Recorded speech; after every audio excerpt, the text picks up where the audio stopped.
Hello and welcome to On the Road in Hampton Roads. My name is Andy Bond, and Steve Goad and I are interviewing people in our area who have given the American entrepreneurial spirit life. Today we're with Congressman Scott Rigell. Congressman, thank you very much. Thank you, Andy. Real pleasure to be here with you today and with Steve as well. I look forward to the chat. I would suggest that running a congressional campaign is an entrepreneurial undertaking, but you've done things before that, and so would you tell us a little bit about what took you through the entrepreneurial process? Well, with respect to the campaign, there really is an overlap between running a business and running a campaign. We had to set priorities. We had to get the right people in place, which is so important. And we ran with great intensity, which I think is a characteristic of a successful entrepreneur. It just takes a lot of work. I mean, we use the term in the automobile industry of key to key. You know, you open your business and you close your business. So we worked very, very hard.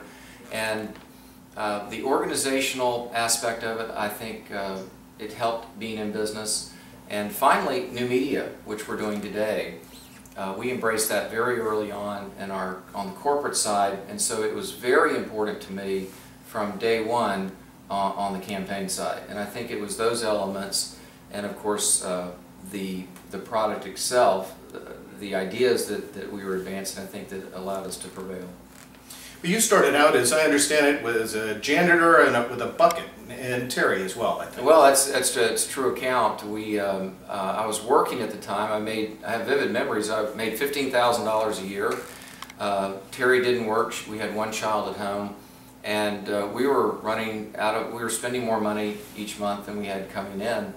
And the only viable alternative was to get a second job or to start our own business. And so we started a cleaning business called Best Services. We hired two people. She hired me and I hired her, and we cleaned commercial buildings and also residential homes, the new construction. And some of it we did ourselves, some of it we hired people to do the cleaning. We did both. And it was a good experience. I think I was 22 years old, and I'm glad that we did that. I think that that's a part of who we are as Americans. There's an entrepreneurship element in who we are as American people. So how did the skills, and what skills maybe transferred from that experience on up through buying and running a dealership? Well, I think essentially learning that to first understand a financial statement. I have made the point, even on the House floor now, and the House of Representatives, that every company, regardless of size, has essentially the same financial statement, an income statement starting with sales, cost of sales, and then direct expenses, and then indirect expenses. And also a balance sheet with assets and liabilities and owner's equity. That basic formula applies to large companies and small businesses everywhere in town. So understanding a financial statement, even the simple one of a very simple cleaning business, it's essentially the same for an automobile enterprise or some larger enterprise. And then this great passion for satisfying the customer, making sure that someone really feels good about what they're buying from you, and being accessible and paying attention to the details, the little things in life that can separate one person from another, one business from another, and make you more competitive. So a great passion for detail, understanding the financial statement.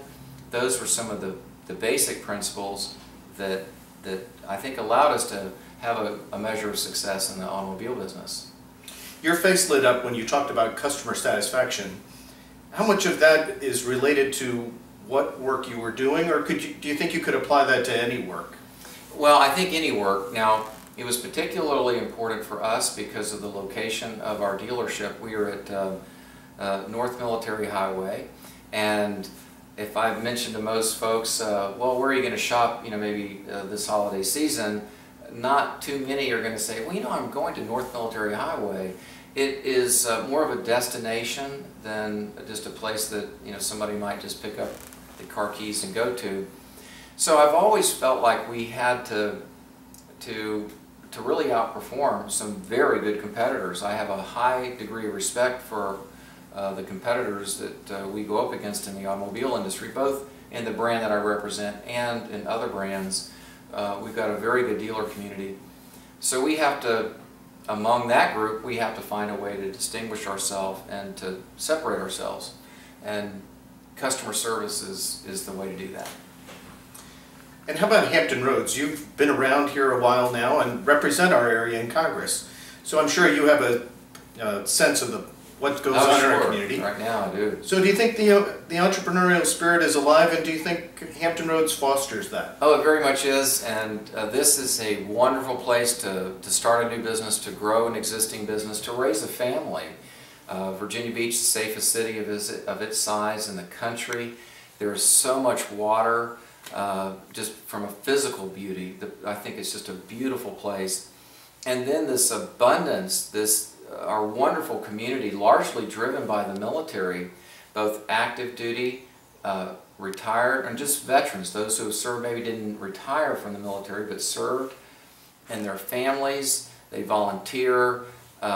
It's a vibrant community. We never get quite as high as the national economy. When the national economy just really spins in high gear, we don't get quite that high, but we don't hit the lows that the national economy does. Our employment, though very challenging, and I would never understate the difficulty that we're having with unemployment, it isn't as bad as the national number.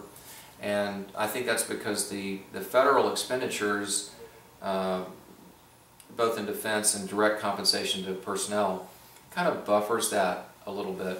And then I think our cities, Mayor Frame in Norfolk and in Hampton, Mayor Ward, and of course Mayor Sessoms, and all up and down the Eastern Shore, I think we've done a very good job of marketing the area. We've got more potential, but making it a destination point for vacations. If I can go back to running for Congress and how that might translate, it seems that when people decide not to buy from Freedom Ford or another one of your businesses, well, you just don't get that sale. But when you're running for office, you're having people say bad things about you and the like. Okay. But I think that would relate to an entrepreneur starting out and not meeting with immediate success. They don't get that verbal feedback. Yes. But that sense of it's not working. Well, and how do you overcome that? Right. Well, you certainly go into every interaction hoping to give someone enough information, and that's how I always looked at it. I just want to give the person enough information to make an informed decision, and I think the merits weigh in our favor, whether it's our product, our price, our service, or on the political front, as you've brought up, ultimately a vote. I think if I just give the person good information, more than often than not, they'll vote for us. So I think the key point is to make sure the person has the information they need to make an informed decision, to respect the judgment of the person you're speaking to.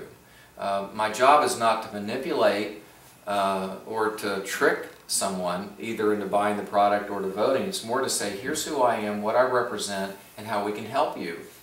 And I think people generally respond very well. Of course, there are people who say, I appreciate your product, but I'm going to buy somewhere else. And you just have to accept that. I remember when my good friend Bob McDonnell got elected governor, you have to remember now, I don't know what the exact number was, it was like 45, 55. So 45% of the people did not want him to be governor. And you just have to kind of accept that if you, in a political process, that not everyone is going to vote for you. It'd be weird. The only elections where that happened are dictatorships, and they're just show elections. So you have to just kind of get over that. And when someone doesn't either purchase from you or vote for you, you have two alternatives. One is to kind of take it personally, or as the kids might say, get a tube. You know, that's not wise, it's not necessary, it's not helpful to us as Americans. I think the key is to show respect, genuine respect for the person's decision, and then circle back around. if I see that a neighbor has bought a product not of my own brand, a good friend, I have a couple of choices. I can go like, wow, I can't believe that Bill and Mary did that, you know, and get upset about it. Or I can walk over and say, well, you know, hey, that's a good looking car there. Congratulations on the purchase. I tell you what, next time when you get enough miles on it, I really want you to drive whatever, you can fill in the blank. I'm trying not to be too partisan here with my brands. Right. I'm trying to make it generic. Yeah. But maybe drive our product. So basically you see things from a long-term perspective. I look at it this way. It's like loving people into the family. I tell our staff, we just want to love people into the family. Those who disagree with us, listen intently, we'll learn something, and then maybe next election we'll earn their confidence and their trust and their vote. So it sounds like that's what kind of keeps you going when it's difficult, and I think that's what you're able to see how you can overcome the difficulty. Oh, absolutely, and I see it as a challenge, and the great beauty and blessing that we have as Americans is that even those who we just may vehemently disagree with, and I'm not even sure I like that term, vehemently, but let's just say strongly, even those who we strongly disagree with, thank God, and I mean that in a literal way, thank God that we're not solving these problems through violence. I mean, I disagree with a person on a matter. Well, I just need to make my case better. I need to get the facts, and I need to be more compelling in my argument. But we don't settle things through violence, and so I treasure that, and I know other Americans do. We do. We just treasure. Regardless of the outcome of a presidential election, it just gives me great joy as an American to see the two of them. You know, and even the transfer of the gavel in the House floor from one speaker to another. This gives me great joy as an American to see this. Well, we've got to wrap up. Could you tell us where we can learn more about Scott Rigell? Well, as I mentioned, I love new media, and on the government side, which I think is really the place to go, you can just Google Scott Rigell, and it's R-I-G-E-L-L. And it's a great website.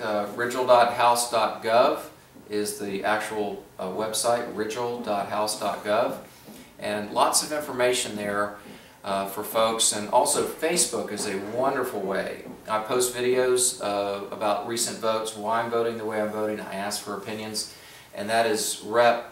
Scott Rigell, R-E-P-S-C-O-T-T-R-I-G-E-L-L. I've been having to pronounce and spell that name for 50 years, so otherwise it gets misspelled. Well, thank you very much, Congressman, for your time. Andy, thank you so much. I appreciate the good work that you're doing and that Steve's doing. And you know, your initial question when you came in was, hey, let's talk about entrepreneurship. Is it still alive in Hampton Roads? Absolutely. It is absolutely alive. Pursue it. Get good counsel from friends and family on starting a new business.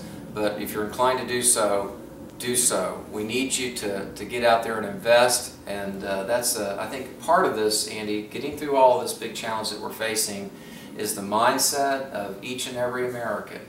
And we need to have the classic American mindset is that we can get through this, and indeed we will. Thanks again. Thank you. You've been on the road in Hampton Roads.